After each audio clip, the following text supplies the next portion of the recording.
शब्द number 8 page number 25। बंदी छोड़ सतगुरु रामपाल जी परमात्मा जी की जय हो। मन तू पावेगा अपना किया रे, भोगेगा अपना किया रे। मन तू पावेगा अपना किया रे, भोगेगा अपना किया रे। कि भाई जैसे कर्म तू करेगा उसके अनुसार ही तेरे को फल मिलेगा। भगवान कोई डिस्टरबेंस किसी प्रकार का नहीं करता। अगर तुझे उन कर्मों का ज्ञान नहीं था तो आज सतगुरु ने आकर सारी जानकारी दे दी, धर्म कर्म की सत भक्ति दे दी, मर्यादा बता दी, कहाँ चोट खाएंगे वो भी समझा दिया। अब भी यदि हम स्वतंत्र कर्म करेंगे, बेबुद्धि के काम करेंगे तो भैया जैसा करेगा वैसा ही पाएगा। मन तो पावेगा अपना किया रे, भोगेगा अपना किया रे। मन तो पावेगा अपना किया रे, भोगेगा अपना किया रे। राजा राम की कार उलंगी, सीता लंक मंझारे। राजा राम की कार उलंगी, सीता लंक मंझारे। सेतु बंध्या जब से ना उतरी, चढ़ गए पदम अठारे। मन तो पावेगा अपना किया रे, भोगेगा अपना किया रे। मन तो पावेगा अपना किया रे, भोगेगा अपना किया रे। राजा राम की कार उलंगी, सीता लंक मजारे। सीता ने रामचंद्र जी के द्वारा लक्ष्मण को कहकर जो लक्ष्मण रेखा उसके चारों तरफ खींच दी गई थी, सीता ने अपने पति के वचन की उल्लंघना की और वचन की उल्लंघना करने के कारण, मर्यादा तोड़ने के कारण उसको फिर कितना जबरदस्त कष्ट उठाना पड़ा। उस सीता के कारण कितने करोड़ों लोगों को जीवन से हाथ धोना पड़ा। लंका तोड़ बिलंका रे तोड़ी, महारावण से मारे। लंका तोड़ बिलंका रे तोड़ी, महारावण से मारे। पहले तो रामचंद्र जी ने लंका का नाश किया, फिर जो बिलंका थी यानी जो रावण का भाई था, अही रावण जो पाताल लोक में रहता था, फिर वहां जाकर वहां भी सत्यानाश किया। लंका तोड़ बिलंका रे तोड़ी, महारावण से मारे। लंका तोड़ बिलंका रे तोड़ी, महारावण से मारे। 10 मस्तक रावण के काटे, विभीषण को राज दिया रे। मन तो पावेगा अपना किया रे, भोगेगा अपना किया रे। मन तो पावेगा अपना किया रे, भोगेगा अपना किया रे। 10 मस्तक रावण के काटे, विभीषण को राज दिया रे। रावण ने जैसा किया परमात्मा ने वैसा उसको दिया। उसने परमात्मा के निमित्त होकर अपने 10 बार शीश काटकर चढ़ा दिए थे। परमात्मा ने राम रावण युद्ध के समय उसे वापस लौटा दिए, लेकिन अहंकार नहीं गया, जिस कारण से जैसा किया वैसा ही पाया। और विभीषण उसने आधीनी दिखाई, दासातन दिखाया, भगवान की भक्ति की। जिस लंका के लिए रावण ने इतने पाप किए, अंत में वो लंका आधीनी के कारण, दास भाव के कारण विभीषण को दी गई। प्रहलाद पैज परवान करी है, धर नर सिंह अवतारे। प्रहलाद पैज परवान करी है, धर नर सिंह अवतारे। दीन दयाल दया कर उतरे, हिरणाकुश उदर विदारे, मन तो पावेगा अपना किया रे, भोगेगा अपना किया रे, मन तो पावेगा अपना किया रे, भोगेगा अपना किया रे। प्रहलाद पैज परवान करी है, प्रहलाद के लिए पूर्ण परमात्मा ने 100 खाड़े किए, धर नरसिंह अवतारे, और दीन दयाल दया कर उतरे, हिरणाकुश उदर विदारे। वो दीन दयाल सारी सृष्टि का मालिक अपने भगत की रक्षा के लिए नरसिंह रूप धारण करके आया और हिरणाकुश का, उसके बाप का पेट फाड़ा।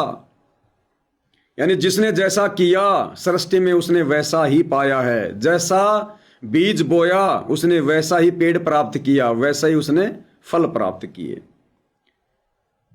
हाँ हाँ हूँ बंदे होते तोलत हैं बल भारी, हाँ हाँ हूँ बंदे होते तोलत हैं बल भारी, गज और गरा बने भव सागर, 10 सहंस अधिकारे, मन तो पावेगा अपना किया रे, भोगेगा अपना किया रे, मन तो पावेगा अपना किया रे, भोगेगा अपना किया रे। हा हा हु, ये गुरुदेव ने बताया। 2 भगत थे, तपस्वी थे, तपस्या का अहंकार हो गया, भक्ति का अहंकार हो गया, और दोनों ने कहा कि मैं तेरे से ज्यादा शक्तिशाली, मैं तेरे से ज्यादा सिद्धि युक्त। तो लंबी कथा है। गुरुदेव ने बताया कि ब्रह्मा जी के पास गए, ब्रह्मा जी ने भी आफत को टाल दिया, अगर मैं किसी एक को ज्यादा सर्वशक्तिमान बताऊंगा तो मुझे श्राप दे देंगे। ब्रह्मा जी ने कुछ कह के और विष्णु जी के पास भेज दिया कि विष्णु जी तपस्या करते हैं, वो बताएंगे। विष्णु जी ने भी ऐसा ही किया कि किसी एक को यदि बड़ा बताऊंगा तो ये मुझे श्राप दे देंगे। उन्होंने कहा कि भाई शंकर जी जानते हैं तपस्या के बारे में, वो ही ध्यान लगा के रहते हैं, तुम शंकर जी के पास जाओ। शंकर जी के पास चले गए, शंकर जी भी समझ गए। शंकर जी ने भी आफत को टालना चाहा। शंकर जी ने कहा कि मृतलोक में जाओ, एक मतंग ऋषि है और भाई वो तपस्या करता है और वो तुम्हारा निर्णय करेगा। दोनों मतंग ऋषि के पास आ गए। अब मतंग ऋषि बहुत डील डोल अट्टा कट्टा था। जब दोनों आ रहे थे हा हा हु, तो दोनों के मन में काल प्रेरणा से विचार आया। एक ने सोचा कि देखो ये कैसे मगरमच्छ के जैसा है, दूसरे ने सोचा देखो ये कैसे हाथी के जैसा है। दोनों मतंग ऋषि के पास आए। उधर काल ने मतंग ऋषि में वो सिद्धि ऑन कर दी। एक सिद्धि मनवर्ती बतावे कि मन में क्या चल रहा है। उन्होंने कहा जी महाराज हम दोनों तपस्वी हैं, ये कहता कि मेरे में ज्यादा सिद्धि है, ये कहता मेरे में ज्यादा सिद्धि है, आप बताओ, आप फैसला करो। तो मतंग ऋषि ने कहा कि तुम अपना फैसला अपने आप कर लेना। बोला जी वो कैसे? बोला जब तुम आश्रम में आ रहे थे मेरे को देखकर तुमने क्या सोचा कि बड़ा मगरमच्छ के जैसा है, जा तू मगरमच्छ बन जा। दूसरे को होगा कि तूने क्या सोचा था, हाथी जैसा है, जा तू हाथी बन जा। इतना कहते ही दोनों वापस आ गए। समय आने पर उनका शरीर छूट गया। एक जो है मगरमच्छ के गर्भ में, एक हाथी के गर्भ में जन्म हुआ, जवान हुए। एक दिन हाथी नदी पर पानी पीने गया, उधर से उस मगरमच्छ ने उसका पैर पकड़ लिया।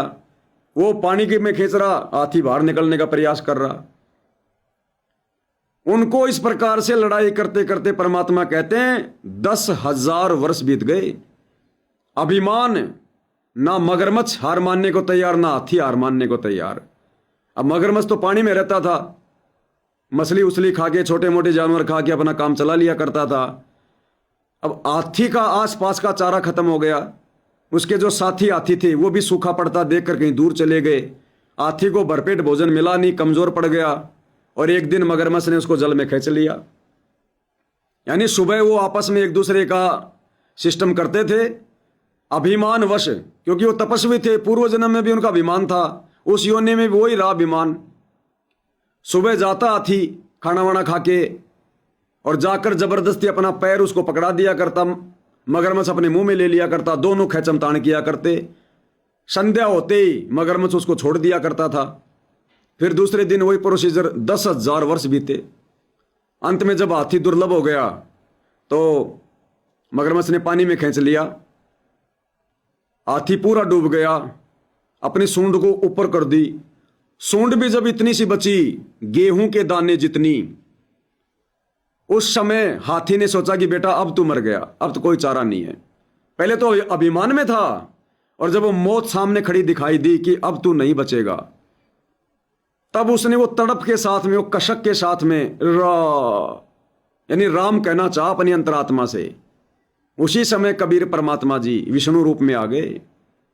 अब थे तो मालिक के भगत, मालिक के बच्चे थे, भले वो काल की प्रेरणा से डले ढोरे थे, तपस्या कर रहे थे, लेकिन जब विशेष आपत्ति आती है, आत्मा जब हृदय से पुकारती है, तो ये परमात्मा ही आता है। हम चाहे किसी को पुकारें, लेकिन उसका रूप बनाकर आता यही कबीर भगवान सतगुरु रामपाल जी है। तब परमात्मा ने उसको छुड़वाया और हाथी को बाहर निकाला और कहा जा तू स्वर्ग में जा। तो मगरमच्छ ने कहा कि महाराज मैंने कौन सी गलती कर दी, लड़ाई तो दोनों कर रहे थे, वो भी अभिमानवश और मैं भी अभिमानवश, परमात्मा मेरे पे भी दया करो। तो मालिक ने कहा कि जा भाई तू भी चला जा स्वर्ग में। यानी उनका कोई सहयोग था स्वर्ग में जाने का पिछली तपस्या के बदले में। तब से राज मदमानम जन्म तीसरे सुकर समानम, कितने दिन रहेगा, दोनों वापस फिर आएंगे पृथ्वी पर, गधे कुत्ते बनेंगे। तो गुरुदेव के कहने का मतलब है जैसा करोगे वैसा ही पाओगे इस भक्ति पर।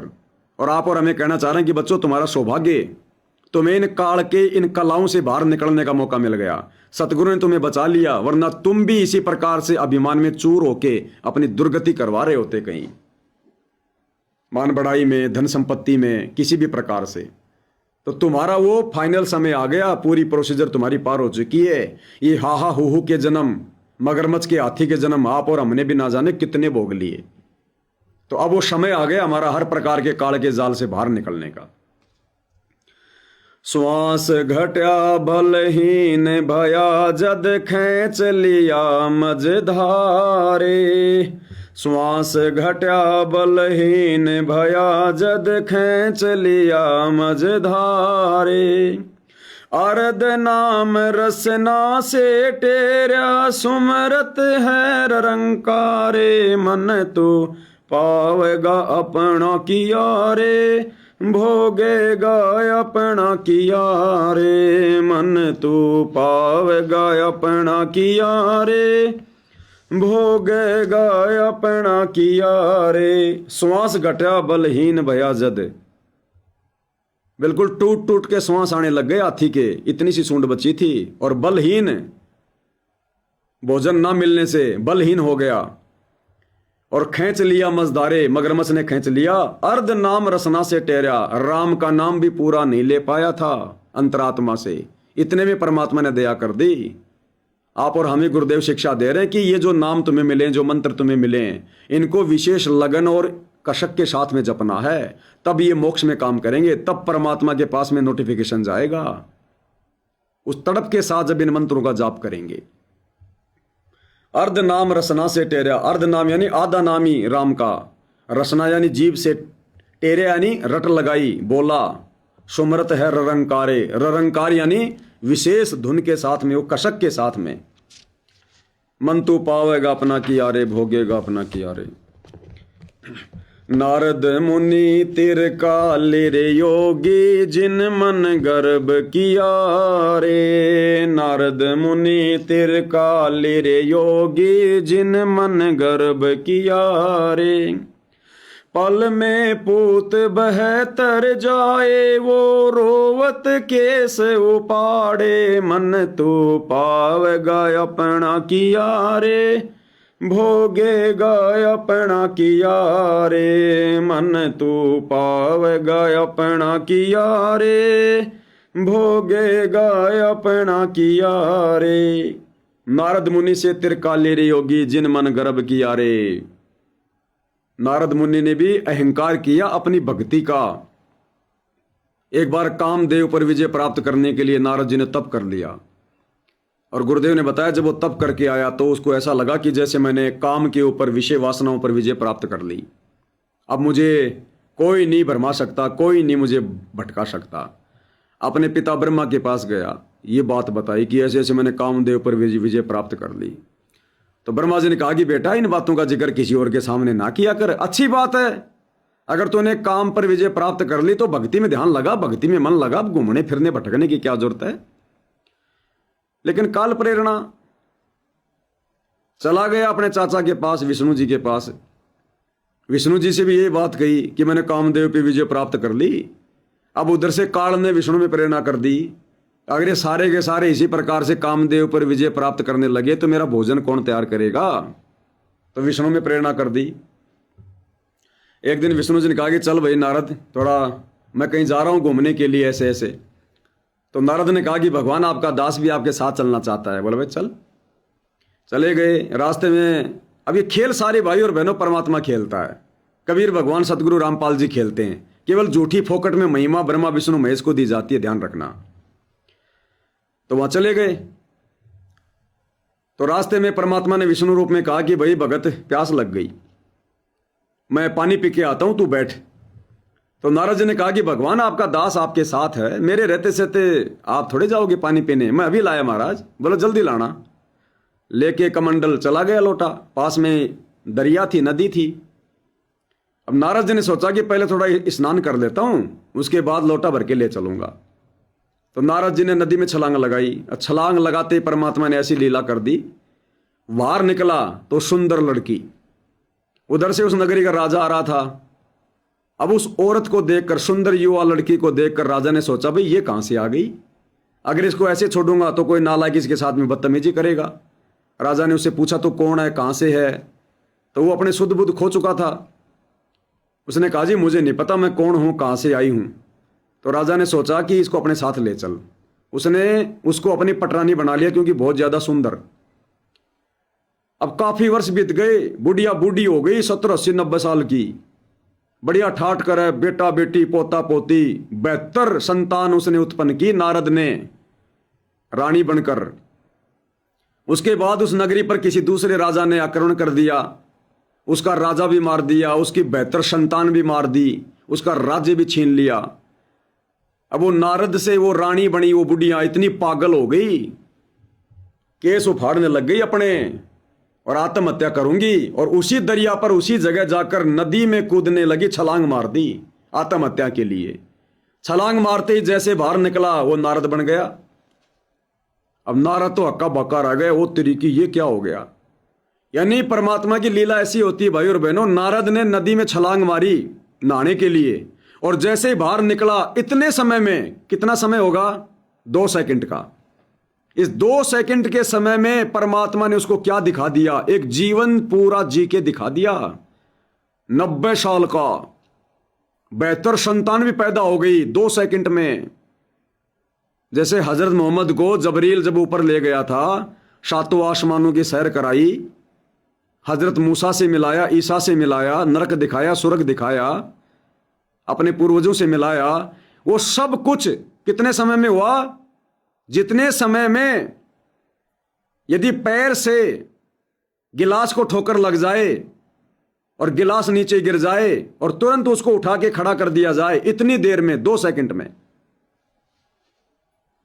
नारद को कुछ समझ में नहीं आ रहा, होश उड़े हुए लोटा लेके आया, भगवान जल।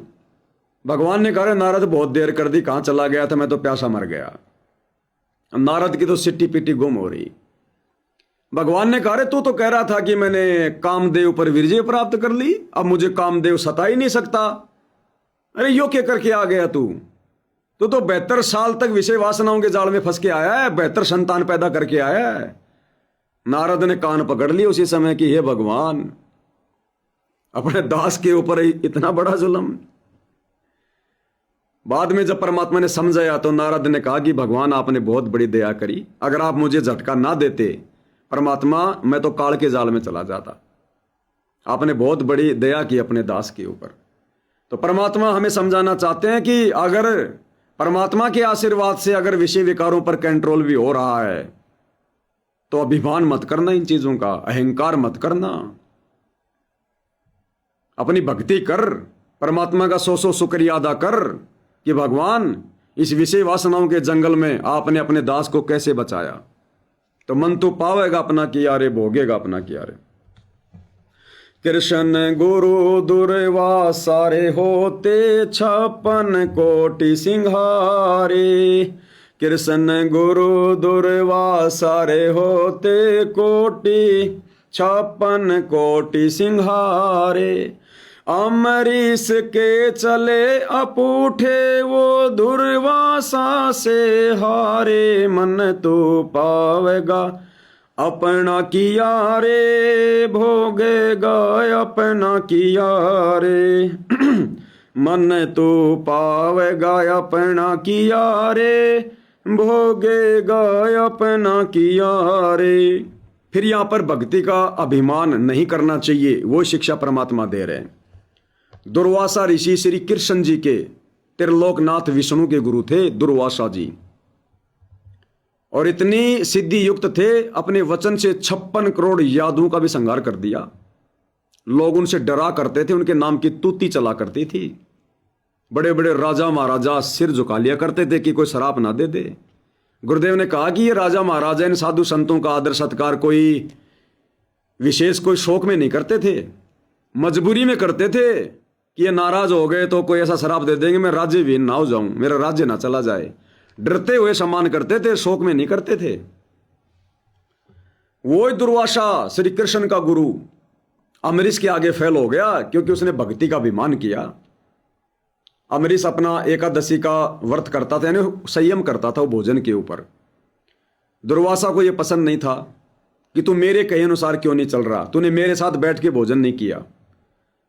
एक दो बार ऐसा हुआ तो दुर्वासा ने गुस्से में आकर राजा अम्बरीश को, जो कि विष्णु की भक्ति करता था, विष्णु रूप में परमात्मा दया करते थे,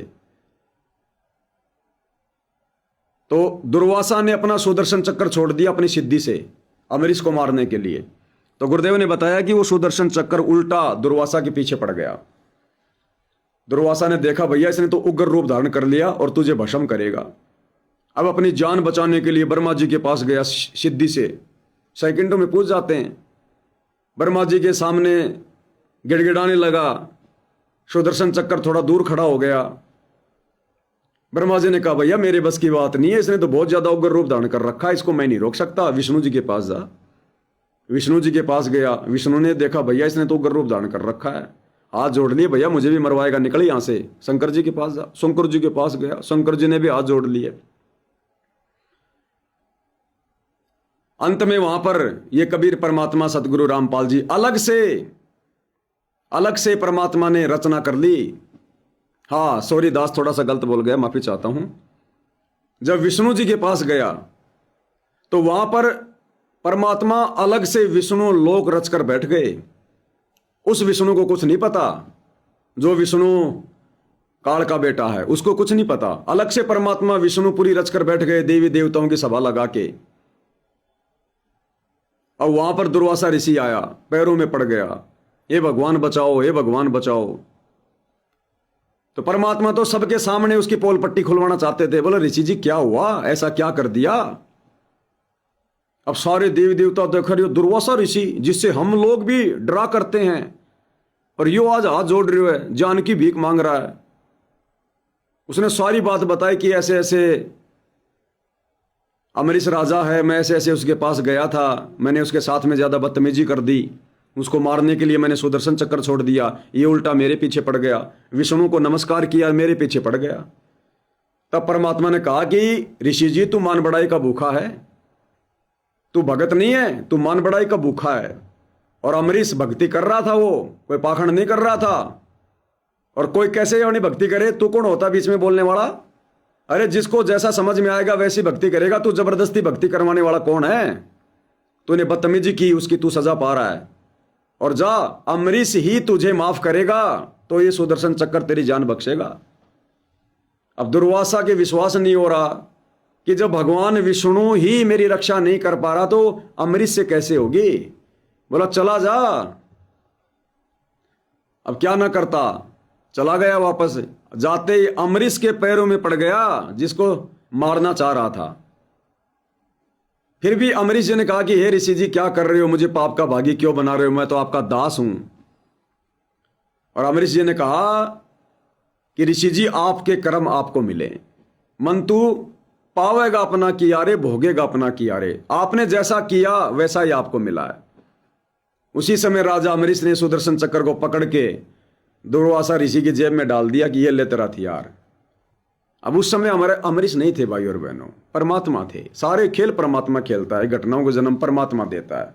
उन आत्माओं को पता भी नहीं चलता कि हमारे साथ में क्या हो गया, क्या क्या घटना घटित हो गई। जैसे रविदास के रूप में परमात्मा ने 700 ब्राह्मण के रूप 700 रविदास के रूप बनाए, ब्राह्मणों के साथ में बैठकर वहां काशी में भंडारा कर रहे हैं, अपने शरीर में सोने का जनेऊ दिखा दिया। अब रविदास जी को नहीं पता था उस समय, ना आगे पता चला रविदास को, वो तो बेचारा अपनी जूतियां गांठता रहता था। तो सारे खेल परमात्मा खेल जाते हैं भक्ति की स्थिति को बनाए रखने के लिए, इस प्रकार के उदाहरण पेश करने के लिए, ताकि इन उदाहरणों को आज हम कलयुग की पिछली पीढ़ी के भगत अपने जीवन में लागू करें, हम शिक्षा लें। तो कहने का मतलब है अमरीश अपनी भक्ति कर रहा था, जबरदस्ती दुर्वासा ने उसके साथ बदतमीजी की, उसका परिणाम भोगना पड़ा। तो वर्तमान में हम जैसी अपनी भक्ति कर रहे हैं, हम समझा सकते हैं प्यार प्रेम से कि भाई तेरी ये मर्यादा ठीक नहीं है। हम जबरदस्ती नहीं कर सकते किसी के साथ, जैसे सतलोक आश्रम वाले जबरदस्ती करते हैं, साथ संगति में आके मार पिटाई करते हैं, दास तारीखों पर जाता है मार पिटाई करते हैं, गाली गलौज करते हैं, गुरुद्रोही घोषित करवाते हैं, झूठे मुकदमे लगवा रहे हैं। इस प्रकार से बदतमीजी नहीं कर सकते हम किसी के साथ, जबरदस्ती नहीं कर सकते। मेरे को समझ में आएगी वैसी भक्ति करूंगा, अगर मैं उल्टा कर रहा हूं तो मेरे कर्म बिगड़ रहे हैं, दूसरे को टेंशन क्या है। हम प्यार प्रेम से संदेशा दे सकते हैं कि गुरु जी ने ऐसा कह रखा है, हमने ऐसा करना है। तो ये शिक्षा मिल रही हमें इस अनमोल कथा से। दुर्योधन और दुशासन को द्रौपदी चीर उतारे, दुर्योधन और दुशासन ने द्रौपदी चीर उतारे। अंधे को पीन दई थी वो बढ़ गए अंत अपारे, मन तो पावेगा अपना किया रे, भोगेगा अपना किया रे, मन तो पावेगा अपना किया रे, भोगेगा अपना किया रे। दुर्योधन और दुशासन को द्रौपदी चीर उतारे, अंधे को कोपीन दई थी वो बढ़ गए अंत पारे। ये सारी कथा भाई और बहनों परमात्मा ने हमें सुनाई रखी है कि जैसा दुर्योधन ने किया, जैसा दुशासन ने किया, अंत में परमात्मा ने फिर उसका प्रतिफल भी उनको दिया। अंधे को कोपीन दई थी वो बढ़ गए अंत पारे। द्रौपदी ने एक छोटा सा साड़ी का टुकड़ा परमात्मा जी को दान में दिया था। एक अंधे की लीला करते हुए परमात्मा ने वो टुकड़ा लिया था, क्योंकि मालिक को पता है कि ये आत्मा मेरी है और आगे चलकर भविष्य में इसके प्रारब्ध में कितने भयंकर संकट हैं। तो जिनके पूर्व संस्कार अच्छे होते हैं उन आत्माओं के लिए परमात्मा उसके भविष्य में आने वाले संकटों को टालने के लिए पहले ऐसी कोई अजब गजब लीला कर देते हैं। तो परमेश्वर ने द्रौपदी का आगे मान सम्मान रखने के लिए, उसकी इज्जत बनाए रखने के लिए पहले परमात्मा ने साड़ी का टुकड़ा दान में ले लिया। तो जैसा द्रौपदी ने किया वैसा द्रौपदी ने फिर पाया। और क्या कहा कि एक लीर के कारण मेरे बढ़ गए चीर अपार। एक लीर यानी एक टुकड़ा, साड़ी का टुकड़ा, वो मैंने दान में दिया था उस अंधे महात्मा को, उसके कारण मेरी साड़ी बढ़ गई अनंत। एक लीर के कारण मेरे बढ़ गए चीर अपार, जो मुझे पहले पता होता मैं देती सब कुछ वार। बाद में जब श्री कृष्ण जी ने बताया ना कि ऐसे ऐसे द्रौपदी, जब तू राजा द्रुपद के यहाँ थी, तू कंवारी थी, नहाने गई थी, एक अंधा महात्मा था, तो इन्हें उसको साड़ी फाड़ के दी थी एक टुकड़ा, उसके प्रतिफल में आज परमात्मा ने तेरा चीर बढ़ाया है। तो द्रौपदी बोली अगर मुझे उस समय पता होता कि वो महात्मा इतना पावरफुल है, इतना समर्थ है, सुपात्र है, मैं तो सब कुछ वार देती। तो बाद में सत्संग में गुरुदेव ने बताया कि बच्चों द्रौपदी तो इसलिए पछताई क्योंकि उसको पता नहीं था, लेकिन आज आपको सब कुछ बता दिया गया है कि आपका गुरु कितना समर्थ है, कितना सुपात्र है। आज है वो समय अपना तन मन धन सब कुछ अपने गुरु को ऊपर वारने का, समर्पित करने का, जिसके बदले हमें मोक्ष मिलेगा, सर्वस्व मिलेगा, शतलोक मिलेगा, यहां भी सुख मिलेगा।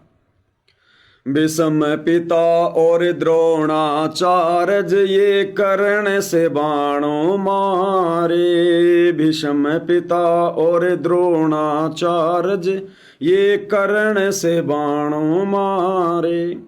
महाभारत में टटीरी के राखे वहाँ घंटा टूट पड़ा रे, मन तू पावेगा अपना किया रे, भोगेगा अपना किया रे, मन तू पावेगा अपना किया रे, भोगेगा अपना किया रे। भीष्म पिता और द्रोणाचार्य और कर्ण भीष्म, द्रोणाचार्य और कर्ण, इन्होंने महाभारत के युद्ध में क्या किया? इन्होंने सच का साथ नहीं दिया, सच को सच नहीं कहा। जिस समय द्रौपदी का चीरहरण दुशासन के द्वारा किया जा रहा था, इन्होंने कुछ भी नहीं बोला। ये वहां मूक दर्शक बने रहे। और गुरुदेव ने बताई हकीकत कि ये वहां पर मूक दर्शक इसलिए बने हुए थे, ये द्रौपदी को नंगा देखना चाहते थे, नंगा। हम इनको बहुत बड़े महापुरुष मानते थे। इनके मन में कितनी मलिनता भरी हुई थी, कितना इनका वो गंदापन। ये द्रौपदी को नंगा देखना चाहते थे, इसलिए चुपचाप थे वहां पर। अन्यथा गुरुदेव ने बताया तीनों इतने बड़े सूरवीर थे, अगर इनमें से एक भी खड़ा होकर अगर विरोध करता, दुर्योधन की औकात नहीं थी जो द्रौपदी को कुछ भी बोल सके। लेकिन दुर्योधन का मलिन अन्न खाकर, उसकी कुसंगति में पड़कर, अपनी व्यर्थ की संकल्प वाली उस प्रतिज्ञा में बंध कर कि मैं हस्तिनापुर के ध्वज की रक्षा करूंगा, इस प्रतिज्ञा में बंध कर, और इसने सारे कुकर्मों में दुर्योधन का सहयोग करना पड़ा। और अंत में क्या हुआ? अंत में अर्जुन ने तीरों से इनका शरीर छलनी कर दिया। भीष्म पितामह का 1 महीने तक तीरों की सैया पर लेटा रहा, खून रिसता रहा, इतनी पीड़ा भोग के मरा। भीष्म पिता, गंगा पुत्र, ये भाई जो कावड़ लेने जाते हैं, गंगा नहाने जाते हैं कि हमारे पाप कट जाएंगे, और गंगा पुत्र, गंगा जी का पुत्र भीष्म 1 महीने तड़प तड़प के मरा था। उसके पाप तो नहीं काट पाई गंगा अपने बेटे के। हम वो एक पाव जड़ लेके आते हैं, गंगा जी में डुबकी लगाते आते हैं, हमारे पाप कैसे कट जाएंगे भैया बिना शतभक्ति के? भीष्म पिता और द्रोणाचार्य ये कर्ण से बाणों मारे। उस कर्ण की भी दुर्गति से मौत हुई, बाणों से छलनी किया गया। द्रोणाचार्य की भी दुर्गति से मौत हुई। महाभारत में टटीरी के राखे वहां घंटा टूट पड़ा रहे। और एक टटीरी पक्षी जिसने महाभारत के युद्ध से पहले उस मैदान में अपने अंडे दे रखे थे, वो पूर्व जन्म की परमात्मा की भगत थी।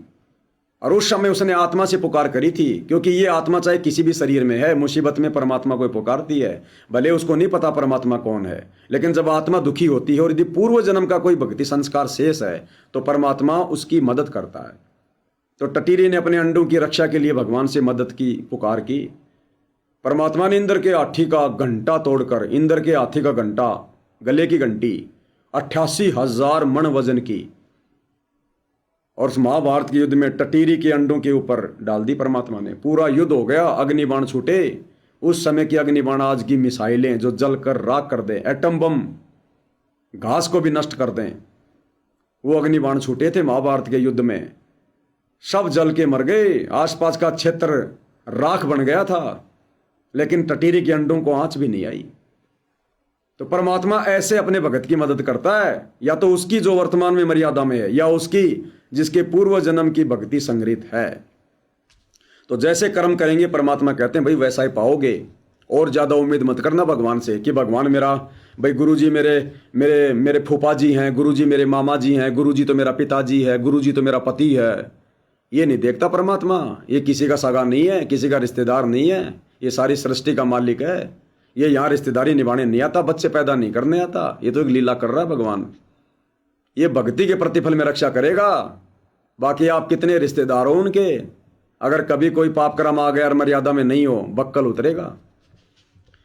33 कोटि यज्ञ में हाय वहाँ से 88 सारे। 33 कोटि यज्ञ में आए वहाँ से 88 सारे।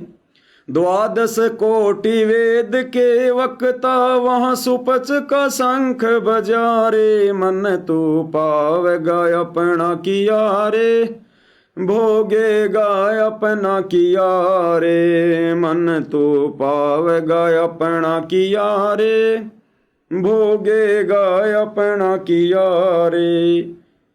33 कोटि यज्ञ में आए वहां 88 सारे।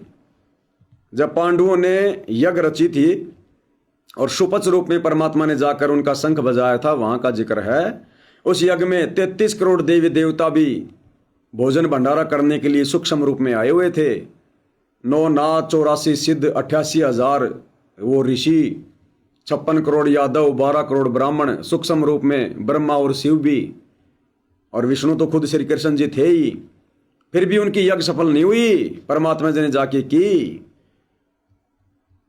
द्वादश कोटि वेद के वक्ता वहां सुपच का शंख बजा रे। मन तू पावेगा अपना किया रे, भोगेगा अपना किया रे। चमरा कनक जनेऊ काड्या, विपर पंडित सब हारे। चमरा कनक जनेऊ काड्या, विपर पंडित सब हारे। जो लेके घर बालद आई, वहां के सबसे बन जा रे। मन तो पावेगा अपना किया रे, भोगेगा अपना किया रे। मन तो पावेगा अपना किया रे, भोगेगा अपना किया रे। यहाँ पर रविदास जी के रूप में कबीर परमात्मा जी ने 650 साल पहले जो लीला की थी उसका जिक्र है। चमरा, चमरा यानी रविदास जी जो कि चमार जाति से थे। चमरा कनक जनेऊ काड्या, अपने शरीर से रविदास का रूप बनाकर कबीर परमात्मा ने उस रानी के भंडारे में 700 ब्राह्मणों के सामने अपने शरीर में सोने का जनेऊ दिखाया। विपर पंडित सब हारे, वो दंग रह गए सारे के सारे। वो पंडित जो अपने आप को बहुत बड़े ज्ञानी वक्ता मानते थे, हार गए। हारना यानी उन्होंने उपदेश ले लिया फिर रविदास रूप में कबीर परमात्मा से, वो चमत्कार देखकर। और जूले के घर बाला दाई, वहां के सौ से बंजारे। खुद परमात्मा कबीर जी जूले की भूमिका कर रहे थे। जब विशेष आपत्ति आई तो परमात्मा एक भगत की भूमिका करके दिखा रहे थे कि 9 लख बालद आ गई, 9 लख बोडी भरी बिशंबर, दिया कबीर भंडारा केशव आया है। खुद परमात्मा दूसरा केशव का रूप बनाकर और वहां पर भोजन भंडारा लेकर चौपड़ के बाजार में काशी में प्रकट हो गए। तो मालिक कहते हैं कि समय आने पर जैसा करोगे वैसा ही परमात्मा देगा। कल पे कारण कौन है, तू कर सेवा निष्काम, मन इच्छा फल देऊंगा जब पड़ेगा मेरे से काम।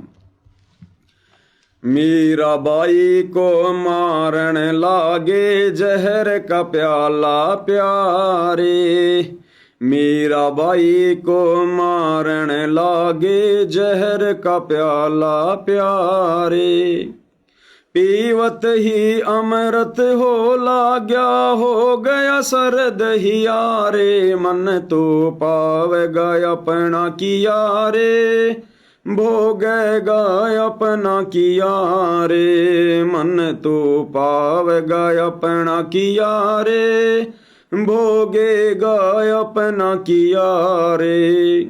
मीराबाई की कथा। मीराबाई को उसका देवर उसकी भक्ति से दुखी होकर कई कई प्रकार के यत्न किए। अंत में जहर का प्याला लेकर उसके सामने चला गया, एक हाथ में तलवार एक हाथ में जहर का प्याला, कि आज मैं तेरी जीवन लीला समाप्त करूंगा, या तो जहर पी ले या फिर तलवार से काटूंगा। तो मीरा ने सोचा कि तलवार से काटेगा तो दर्द होगा, भगवान के नाम पे जहर पी ले। परमात्मा का नाम लेके जहर पी गई। अब परमात्मा कहते हैं जो जैसी भक्ति करेगा, जिसकी जैसी श्रद्धा होगी, जिसके जैसे संस्कार होंगे, उस आधार से परमा भगत की रक्षा करता है। तो पीवत ही अमृत हो ला गया। मीरा ने जैसे वो जहर पिया, उसको अमृत के समान उसको ठंडक पैदा हुई, हो गया सरद ही आरे। तो मीराबाई को जहर का प्याला पिला दिया गया। मीराबाई ने परमात्मा पे विश्वास करके कि मरना तो है ही, मालिक का नाम लेके वो जहर पी लिया। परमात्मा कहते हैं उसके कलेजे को ठंडक महसूस हुई, जैसे कोई अमृत पी लिया हो। तो भगत की जैसी श्रद्धा होगी, जैसी मर्यादा होगी, परमात्मा उसी अनुसार उसकी मदद करता है। कंस के सिचानोर खपावन जीतन मल अखाड़े। कंस के सिचानोर खपावन जीतन मल अखाड़े। कृष्ण को तो जस दिया है ये कबीर ने कारज सारे। मन तो पावेगा अपना किया रे, भोगेगा अपना किया रे। मन तो पावेगा अपना किया रे, भोगेगा अपना किया रे। कंस, केसी, चानूर, इन सबको परमात्मा ने धूल चटाई। जीतन मल अखाड़े, उस मल अखाड़े में भी उस चानोर पहलवान के साथ वो 15 साल का बच्चा श्री कृष्ण लड़ाई नहीं लड़ रहा था। कबीर परमात्मा सतगुरु रामपाल जी उस समय उन योद्धाओं के साथ में युद्ध कर रहे थे। वो 15 साल का बच्चा कैसे उनसे लड़ता। आगे मालिक कह रहे हैं कि श्री कृष्ण जी को तो जस दिया था, जस यानी महिमा, यानी श्री कृष्ण जी को तो झूठी बढ़ाई दी कि श्री कृष्ण ने मार दिया, श्री कृष्ण ने कंस के सी चानोर को मार दिया, हरा दिया। ये कबीर ने कारज सारे, ये सारे के सारे कार्य इन त्रिदेवों के भी, इन तीनों भगवानों के भी ये कबीर भगवान सतगुरु रामपाल जी ही सफल करता है। मन तू पावेगा अपना किया रे, भोगेगा अपना किया रे। बाई शंखों की रसन कर खवासी, धन तो सिरजनहारे। कि श्री कृष्ण जैसे तो असंख्यों शक्तियां उस कबीर भगवान के दरबार में उनकी नौकरी करती हैं, उनकी गुलामी करती हैं। इतना इतना महान है वो, सारी सृष्टि का सर्जनहार कबीर भगवान सतगुरु रामपाल जी। बाई शंखों के रसन कर गुलामी, धन तो सिरजनहारे। बाई शंखों के रसन कर खवासी, धन तो सिरजनहारे। दास गरीब करे को सरवर, ऐसा शीस हमारे। मन तू पावे अपना किया रे, भोगेगा अपना किया रे। मन तू पावेगा अपना किया रे, भोगेगा अपना किया रे। भाई शंखों कीर्तन करे खवासी, धन तू सृजनहारे। यानी आप और हमें वो सृजनहार मिला है पूज्य गुरुदेव के रूप में सतगुरु रामपाल जी। शंखों श्री कृष्ण जैसी बड़ी बड़ी शक्तियां तो उसके दरबार में उसकी नौकरी करती हैं। दास गरीब करे को सरवर। गरीबदास जी कहते हैं कि उस समर्थ परमात्मा की बराबरी कौन कर सकता है। ऐसा शीश हमारे, ऐसा समर्थ आज हमारे शीश पर है, हमारे पूज्य गुरुदेव के रूप में है। हम ऐसे समर्थ की शरण में हैं। मन तू पावेगा अपना किया रे, भोगेगा अपना किया रे। तो कहने का मतलब भाई और बहनों, जैसे कर्म हम वर्तमान में गुरुदेव से उपदेश लेकर करेंगे, आने वाले समय में हम वैसा ही फल प्राप्त करेंगे। जैसे सतलोक आश्रम से जुड़े भाई बहन भक्ति कर्म कर रहे हैं, मर्यादा निभा रहे हैं, आने वाले समय में वैसा ही प्रतिफल परमात्मा देगा। ये समदृष्टि है, कोई भेदभाव नहीं करता अपने पराये में। सब इसके अपने हैं, इसका तो कोई पराया है नहीं। ये कुल मालिक है, सबका मालिक है, इसके अलावा तो और कोई है नहीं। सब इसके नीचे हैं, इसके बच्चे हैं। तो ये पक्षपात करेगा तो किससे करेगा, अन्याय करेगा तो किससे करेगा। और जैसा भक्ति कर्म, जैसी मर्यादा, जैसी श्रद्धा भाव हम साथ संगति से जुड़े सत्सेवक भाई बहनों की है, जैसा हमारा आचार विचार व्यवहार है, वैसा ही परमात्मा आने वाले समय में आप और हमें देंगे। ये परमात्मा निर्मोही है, पक्षपात से दूर है, समदृष्टि है। इसलिए हमने इनके गुणों से परिचित होकर, डरकर, मर्यादा में रहकर भक्ति करनी चाहिए। अन्यथा ये जो सुअवसर परमात्मा ने आप और हमें प्रदान किया है कलयुग की बिचली पीढ़ी में मोक्ष प्राप्त करने का, अगर चूक गए तो भाई और बहनों फिर अनंत युग बीतेंगे। अनंत युग जो पूरी प्रोसीजर हम पार करके आए हैं, फिर से उसी प्रोसीजर में ढलना पड़ेगा। भयंकर दुर्गति हो जाएगी, भयंकर दुर्गति। आज भक्ति करते करते इस मनुष्य जीवन में हम कितने सुखी हैं, विचार कर लो। अगर ये मनुष्य शरीर छूट गया और दूसरे मनुष्य जन्म मिलेंगे, भूल जाएंगे हम सारी बातें। हम कभी भगत भी थे, कौन परमात्मा है, कौन सतलोक है, क्या साथ संगति है, कुछ नहीं।